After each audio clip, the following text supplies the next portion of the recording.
Tras permanecer máis un ano recuperándose dun grave accidente de tráfico, Guille volvía este ano ao instituto. Facíao no IES Campo de San Alberto con todas as garantías de contar cun coidador a tempo completo, xa concedido dende o mes de maio.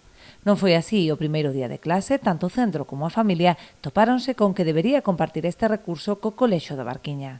En principio, tratábase dunha medida temporal, polo que estaba previsto que hoxe se incorporase o seu coidador definitivo, algo que tampouco sucedeu. Como medida provisional, dixéronnos que iba a vir unhas horas a cuidadora da Barquiña durante 2 semanas. Pasadas as 2 semanas, chamouselle tamén a Consellería e comunicámoslle que Guillermo necesitaba un cuidador masculino. Ten 15 anos, pola súa situación, é totalmente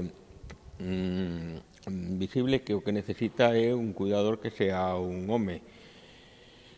A día de hoxe, luns, presentouse aquí o pai esperando que chegase cuidador e seguimos sin ter o dito cuidador. O pai está faltando ao seu traballo porque ten que enseñarnos como manexar e como cuidar a Guillermo. Xa van, como dijimos, xa van 15 días, estamos a espera. O equipo directivo xa se puxo en contacto con Inspección Educativa para reclamar a incorporación inmediata dun coidador que permita a Guille asistir con normalidade a clase e avanzar na súa integración cos compañeiros. Ata o de agora era seu pai o que se encargaba de acompañar a Guille durante case toda a xornada lectiva, posto que só conta coa coidadora da Barquiña durante 2 horas. Hoxe, día 22, seguimos sin coidador.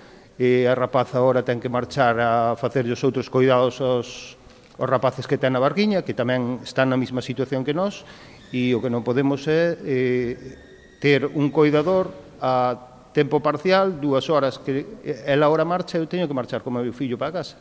Non teño coidador, non teño unha persona, inda que teña profesores, temos aquí a profesora de apoio, temos os profesores todos, pero faltanos un coidador. O coidador é moi esencial para estes rapaces.